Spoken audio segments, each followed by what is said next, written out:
fill stem up, put down that mud motor, do the horizontal for as far as you're going to go. And I've heard last week in Pennsylvania they're now approaching 8,000 feet on the horizontal bores. Are you fracking as you're going? No. No. Or are you fracking as you come back? Next step. Fracking Next step, they cement that whole thing.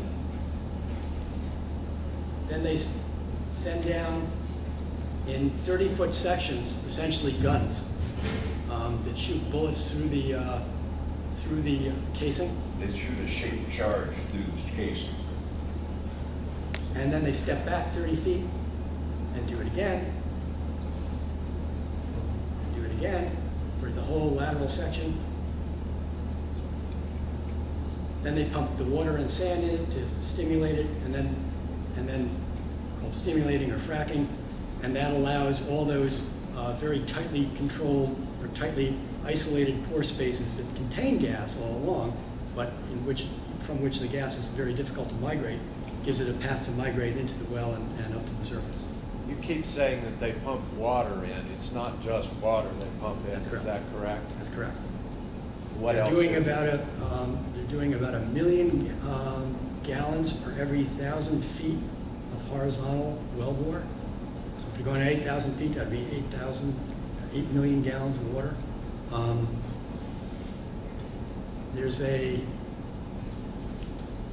think there's 1 million pounds of sand for every 1,000 feet, because they need the sand in there to hold those, to stay in those fractures, to hold it open to allow the gas to migrate. And then there's a slew of chemicals that the gas companies will tell you are only a small percentage of the total amount of water, but when you're pumping 8 million gallons down, it turns out to be a lot of stuff. And those chemicals are rust inhibitors and scale inhibitors and things to make the water flow readily with the sand, or carry the sand down so it's thick at the beginning, but then it breaks down so that the water can come back out, leave the sand behind. All those are, to date, proprietary information, although there's an effort on the part of the federal government and states to find out what's going down there. Currently, I know this, water's a big issue. This is not my realm, but I can tell you that currently, at least in the Susquehanna River Basin of Pennsylvania, about 9% of the water is coming back. They're using all but 3% of that in the next frac, so there's about 3% that they have to dispose of their 8 million gallons. It's still a lot of water. Can I ask a question about that?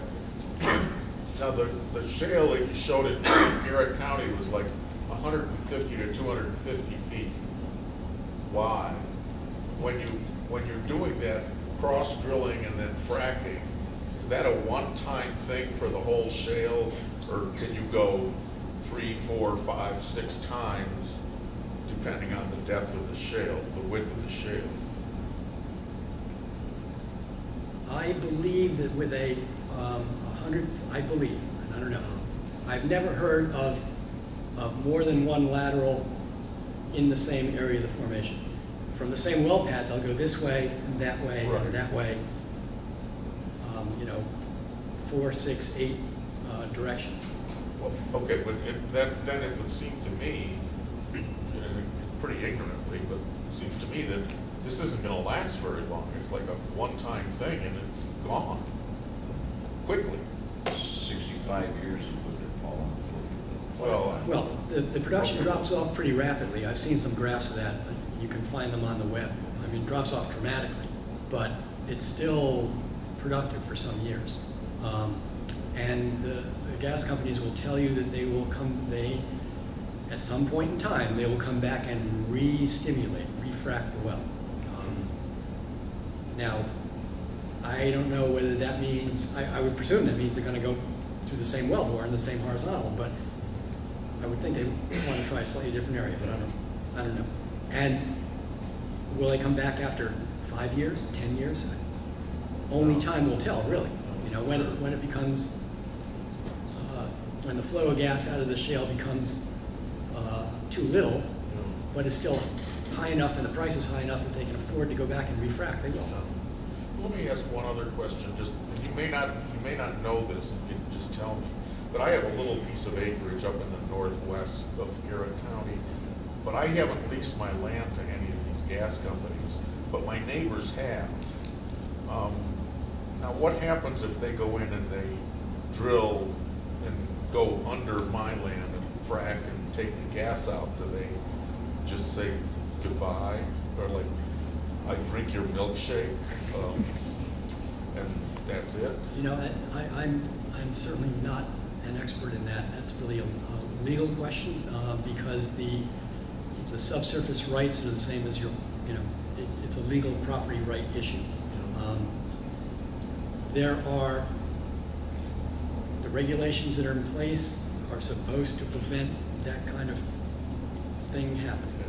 Yeah, like I was just thinking about those little wells in Pennsylvania. They're just right over the border. They like Markleysburg.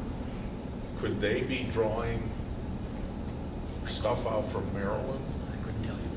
Do you know if there's laws in effect to protect us in Maryland of any damages, regardless of what they are? If I could just jump in here a minute.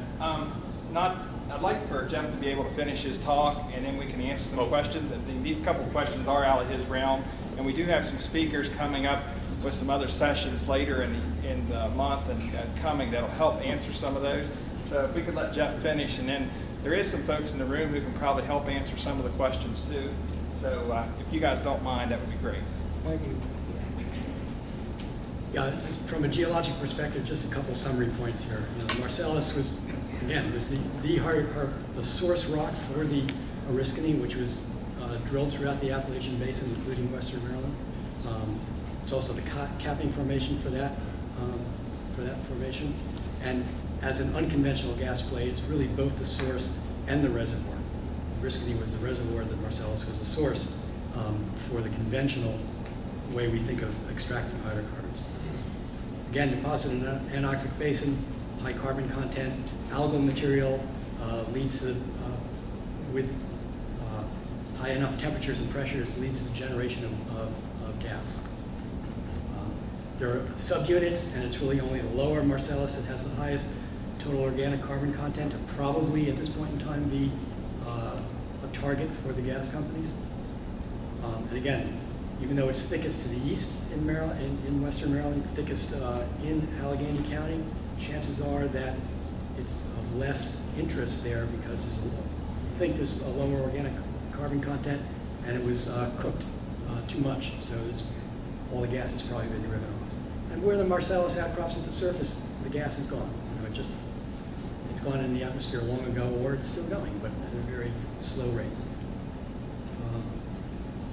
I don't do gas estimates, but I figured, people ask, how much gas is there? Well, there's a whole language about this stuff.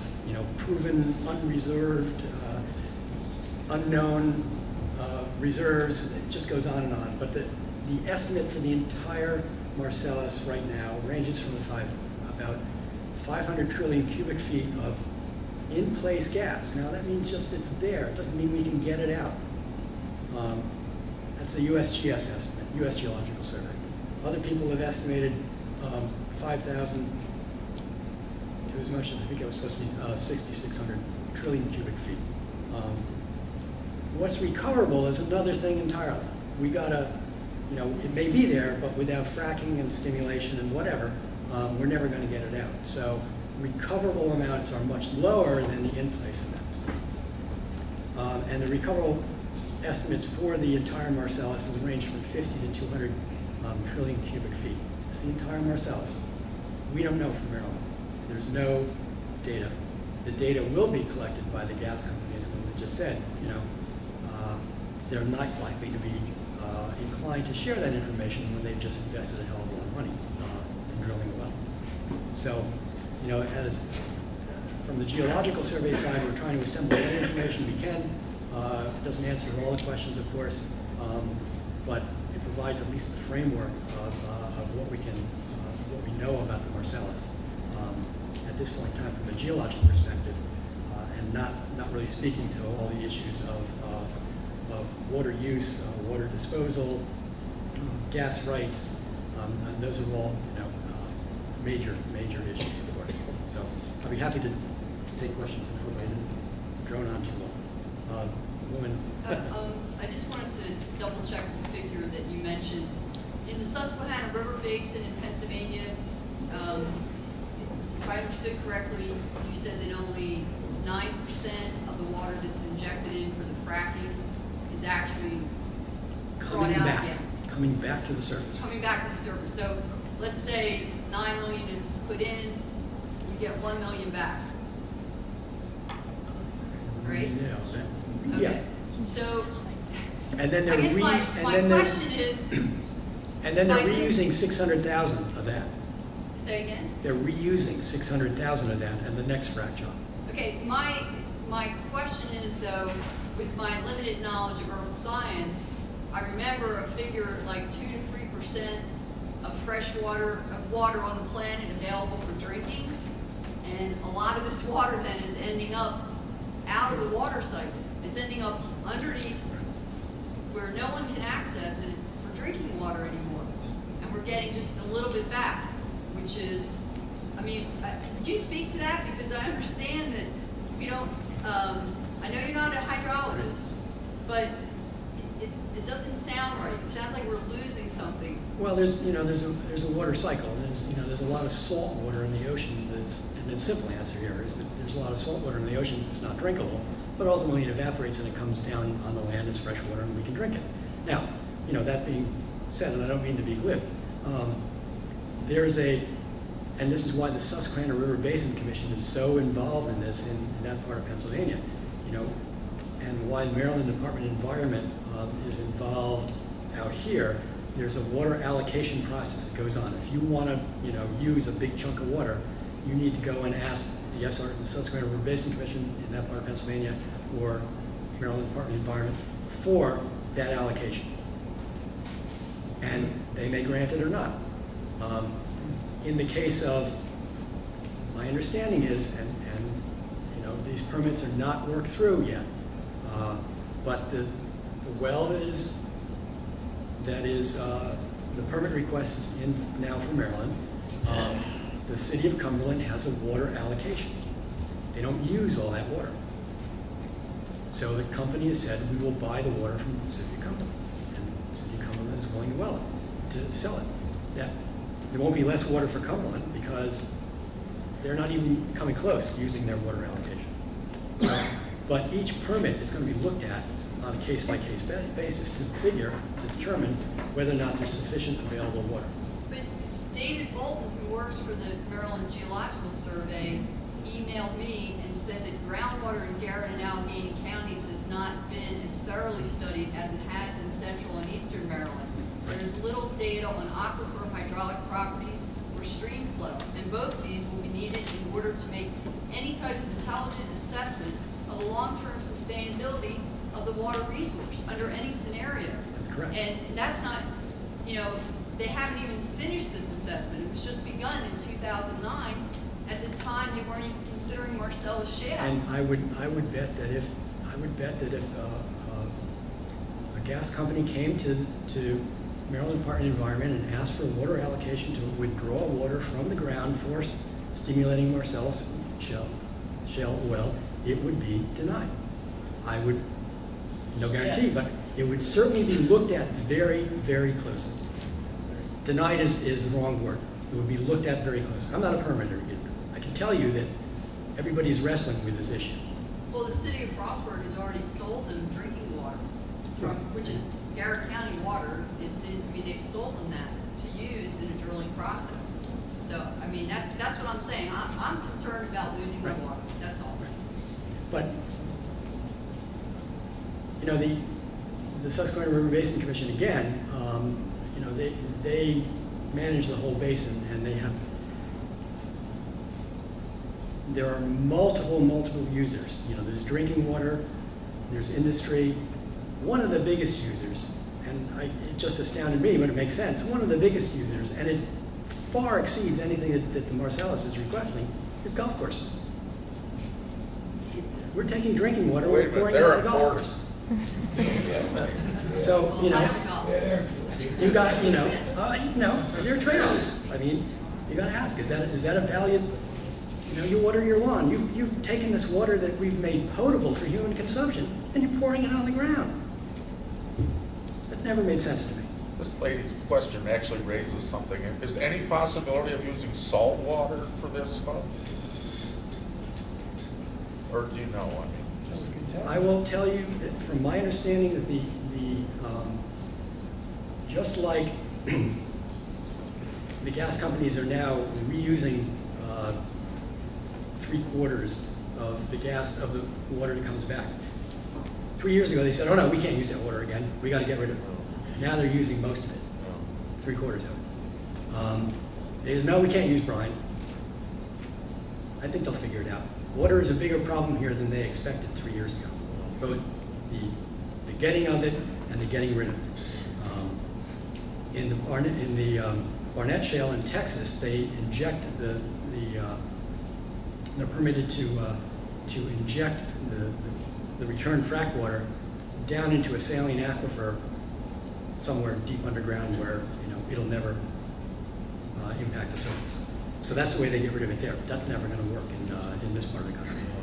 We don't have those kinds of things. Is the water coming from wells, or is it coming from rivers or lakes? Well, Pennsylvania would be the only example that, as far as I know, is all coming from surface water. From the surface? Right. You mean like that would be rivers, the Yacht River?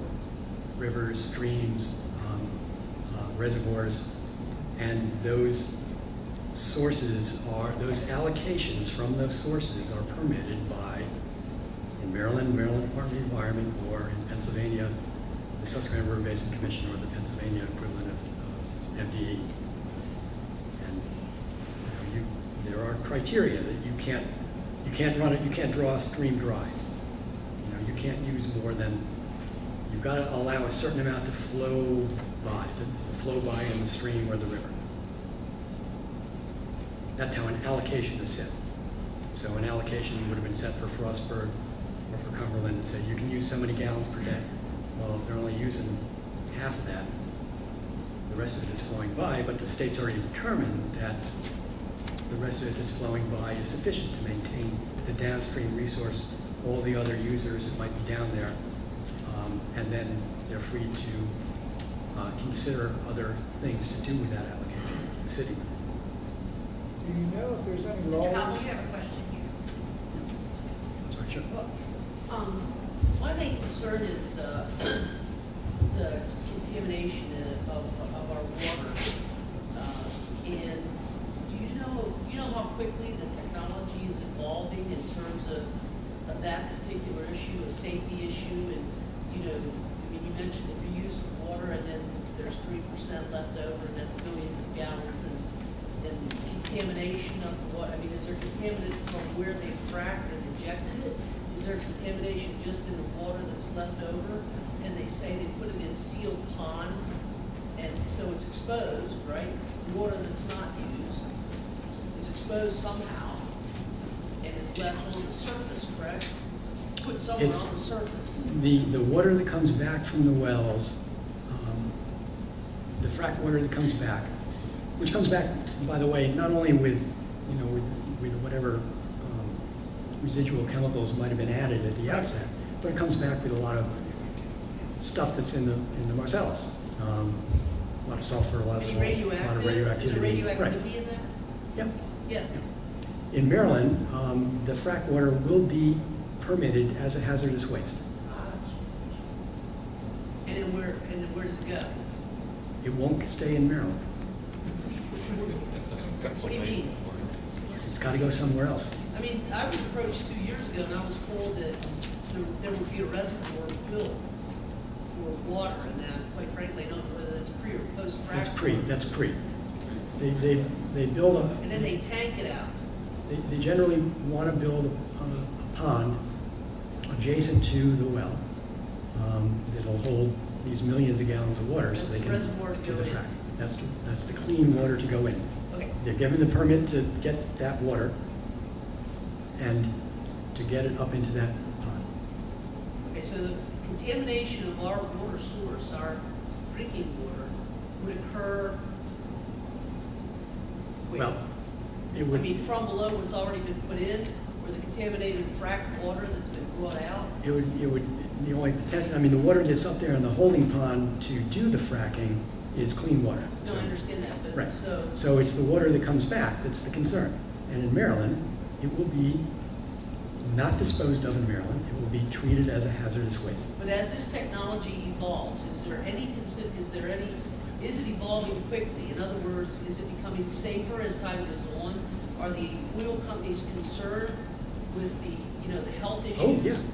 They're concerned I mean, because. they're concerned as far as their pocket goes. Well, yeah, I well, mean, I mean, they're concerned for the economics. They want to, they've Right. spent money on studies and leases and everything else, and they want to make sure that, that they can do the job that they think they need to do. And if that includes figuring out what to do with the wastewater, they're going to figure it out. So where does the Now, contamination there's, occur?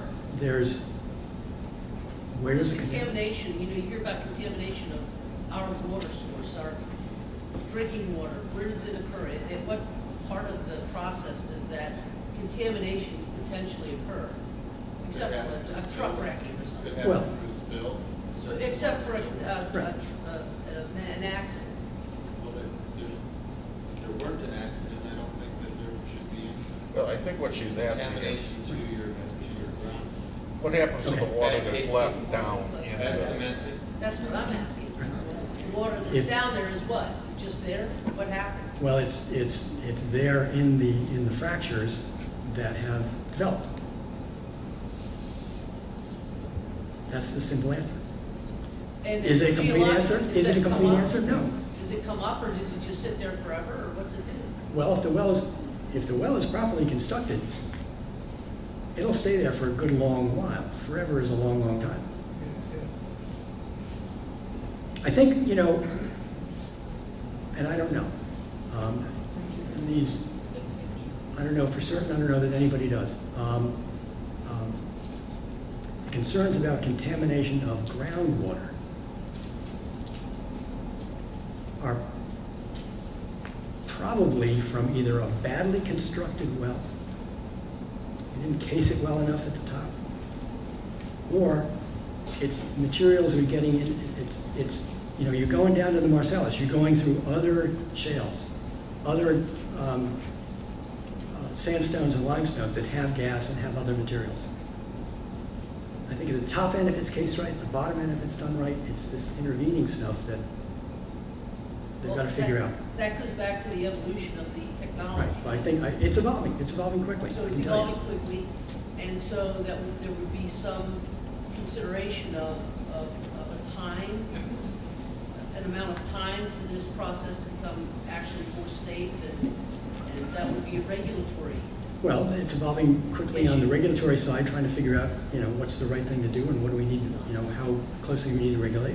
And it's evolving quickly on the industry side because they want to do their, they want to conduct their business, and so they want to do it and presumably, by and large, be safe at it. I wanted one observation and then a couple questions, just to clarify. So the Marcellus is getting thicker and deeper to the west, is that right? It's getting thicker to the east. It's getting thicker to the east. Yeah, in Allegheny County, it's thicker than in, But I mean in West Virginia and whatnot, is it thicker there? It's actually thinner there? it's probably, I honestly don't know. But it's deeper in the west. Well, I'm kind of thinking of the depositional environment that it's probably deeper I mean, because we see. you look at the top right there, we've got the Marcellus is the black. This is the Marcellus. So, across western Maryland, that's a schematic, but it's not a horizontal layer. It's got. Well, I can't read your depth, but I'm thinking in West Virginia and western Pennsylvania, the target is typically around 9,000 feet, 8 to 9,000. Yeah, we were about, well, in the,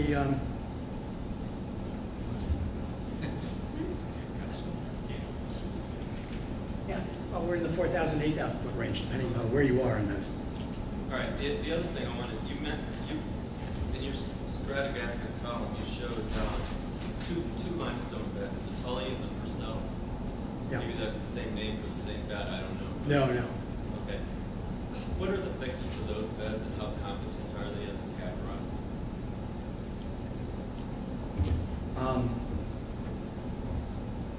The Purcell member within the Marcellus, it's 30 to 50 feet thick, as I recollect. I don't know about the Tully.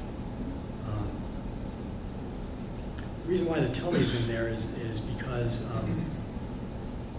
it's sort of, and I didn't go into this, but maybe, I don't know that it's really even germane anymore, but in the early days of drilling, if they were above the Tully for oil in Pennsylvania, if they were above the Tully, they'd call it a shallow well. And if they're below the Tully, they call it a deep well. But because of this, you can have a deep well that's shallower than a shallow well, because the Tully does this. Right.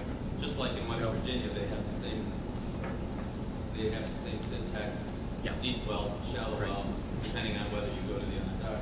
Right. So if you In fact, hear that has to do with well spacing, and I don't know that, I didn't want to ask you about well spacing depending on shallow, because I didn't know if you would know. I don't know anything about this spacing. Another question I have, which maybe you know, but it may be outside of your office, but what do we know about abandoned and plugged wells in Garrett County and Allegheny County? Because this goes to the question of contamination. I mean, these are some of the conduits. That's why I asked about the limestone cap. You know, the Marcellus is a fractured shale, but if you have a competent rock on top, you're down 8,000 feet. Your groundwater's at 400 feet. Shouldn't, in an ideal world, with an ideal casing, an ideal cement job, you shouldn't have problems with your groundwater being contaminated from the drilling and the fracking. Now, there may be spills that surface water contamination spills, which is a concern, it should be permitted, and, you know, should be watched and regulated, and we need way more regulators in this state, I think, just as the other states are dealing with. They're very short on regulators and inspectors. But I wanted to ask the question regarding abandoned. Right, I think you've answered it. It's an issue. Abandoned wells are an How issue. long are they mapped in the state? Do we know? I think you know, we have some 220 permitted wells in all of Maryland over time.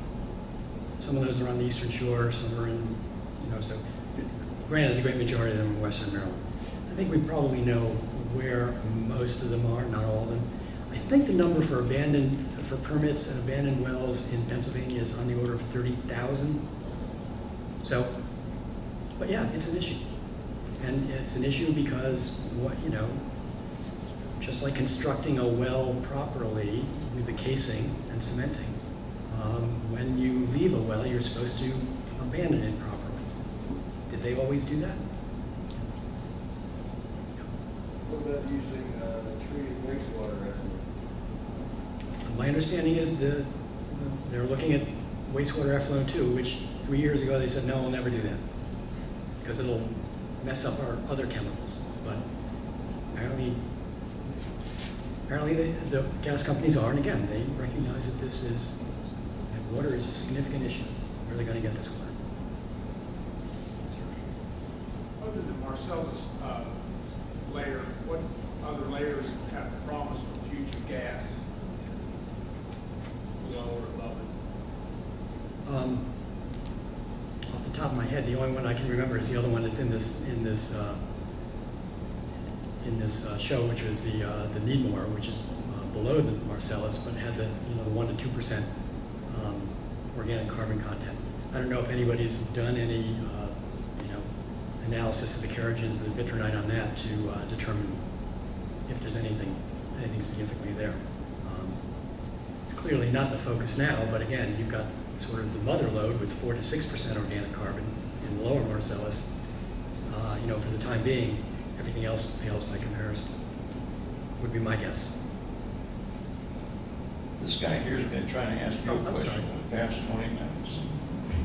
I don't know if you know or not, but you know in Maryland, if there are laws in place to protect those who do not choose to do what they're asked to do in this scenario. For instance, I know that there was an explosion in Pennsylvania, and fire departments could not handle what's there, if there's a water problem, which I know everyone's asking this, are they putting up a bond in that particular area where if someone has a water problem or several people, are they going to do something about it?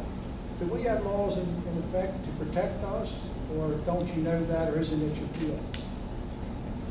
I know very little about it, so you know, I can tell you that the state regulatory agencies and DNR and agriculture, they're looking at the host of issues around the Marcellus and permitting. And a bond is required for any well drilled in Maryland. You know what it covers? I mean, does it I cover honestly just don't know. the individual that they're drilling on, or does it cover all? I honestly don't know. Okay. Not my valley. I think there was a question back here. Yeah, and one of the slides that you had that was the movie, it showed the vertical drilling and then shooting over horizontal. And that's the one where it showed the shape charges. Right. Doing some of the, I guess, the fracturing. If I think of that vertical and horizontal tubes as being a closed system, that's what will suck out the frac water and suck out or pump out the gas. What about outside of that closed system? Does it frac on up? What kinds of things may move on up through the different layers, approaching the water table that's much, much higher? Well, I think that goes back to the point that the gentleman made earlier that, you know, ideally there are other cap rocks over the Marcellus that would make an effective seal. I honestly don't know how far those microfractures go when they do a frac. They can, the gas companies can do what they call microseismic work, and they can apparently pretty well figure out how far they're going. I'm not privy to that information. But I mean, you know, I don't know.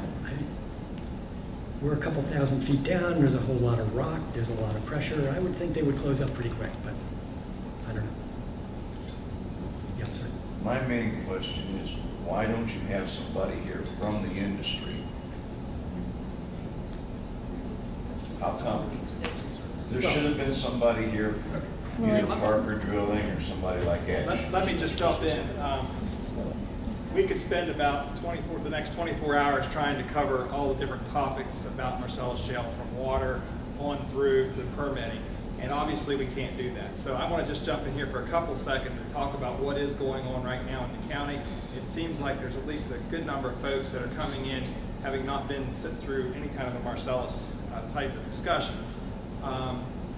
Right now in the county, there is an advisory committee that's been formed to work with the commissioners on issues related to Marcellus gas drilling. And what that committee's charge is to kind of look at the environmental, the economical, all the scenarios that may be challenges that may come along with Marcellus gas drilling, and take a look at that. So that committee is convening. They're starting to kind of boil down some of the issues in the next couple of months and start trying to bring people forward here that will help us with education. Tonight's meeting is being sponsored and hosted by the Extension Service. I work for Maryland University of Maryland Extension, and our purpose is to provide educational programs to help everybody understand, you know, the issues, but also the facts, and that's why Mr. Halka is here tonight to kind of share with you how the Marcellus was formed, where it's at, what's going on with it. Our goal is to provide more meetings as we go along. You should have received a little card when you come in tonight. There's a meeting. The next meeting will be December 21st, which is 2 weeks on Monday. And the person that will be here will be Tom Murphy. Excuse me, Willie. The meeting for the public is on the 20th? 20th. Thank you, okay, Michael. 20th is a Monday.